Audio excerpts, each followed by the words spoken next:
Hi అండి. కరకరలాడే పప్పు చెక్కలు తయారు చేద్దాం.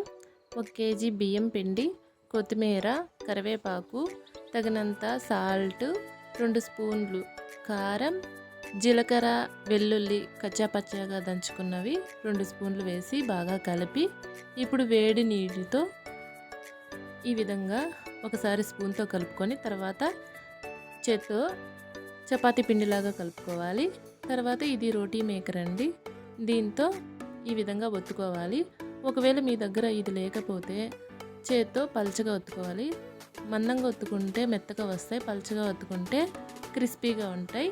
ఈ విధంగా కాటన్ క్లాత్ మీద ఒక 10 నిమిషాలు ఉంచి డీప్ ఫ్రై చేసుకోవడమే. ఎంతో ఈజీ అండ్ టేస్టీ కరకరలాడే చెక్కలు ready. Thank you for watching. మరిన్ని వీడియోస్ కోసం మెల్కీ వ్లాగ్స్ని సబ్స్క్రైబ్ చేసుకోండి.